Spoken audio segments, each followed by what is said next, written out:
I sat on the train, my head resting against the window. A teenage boy walked the platform and ran his hand along the side of the carriage, absent-mindedly caressing my face through the glass. It was a curiously intimate gesture, thoughtlessly delivered. Trying not to cry on public transport, I look around to see if anyone else has noticed.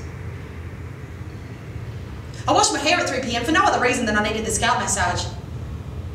It was like I was letting the breeze into my head.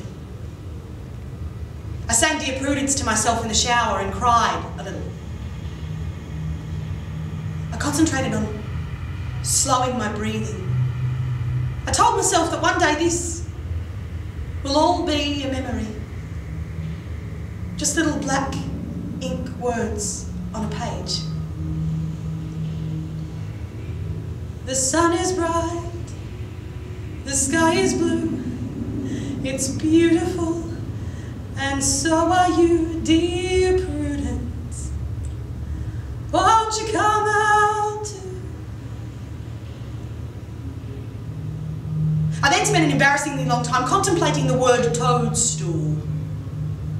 Did it mean small chair for amphibians or toad poo? And that was my afternoon gone.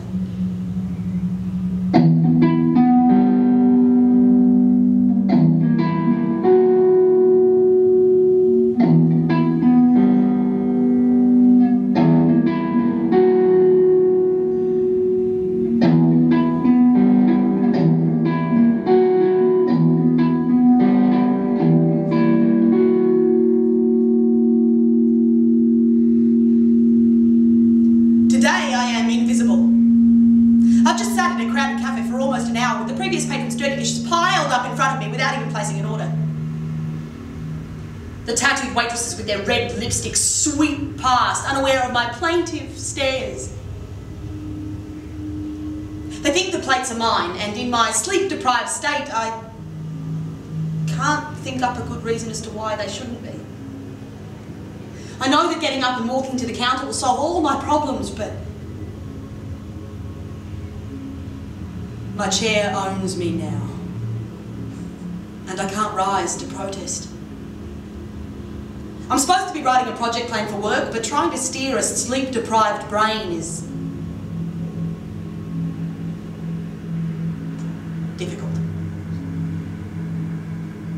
Today I'm thinking that insomnia is kind of like a mangy pet you inherit from a friend that you don't much like. No, scrap that.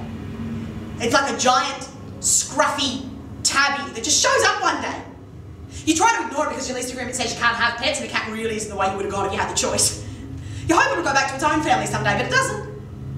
It just hangs out with you.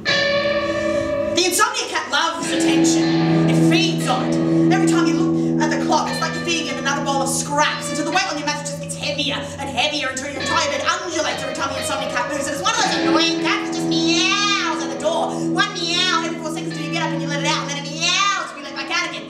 And you're kind of allergic, so you're wandering around with red eyes and a stuffed nose and you're hating it, so you think you're immune to its charms. But then one day, you're out to lunch and you look down and you see that your jumper's covered in big orange hairs and that you reek of animal, and you realise that you belong to him now.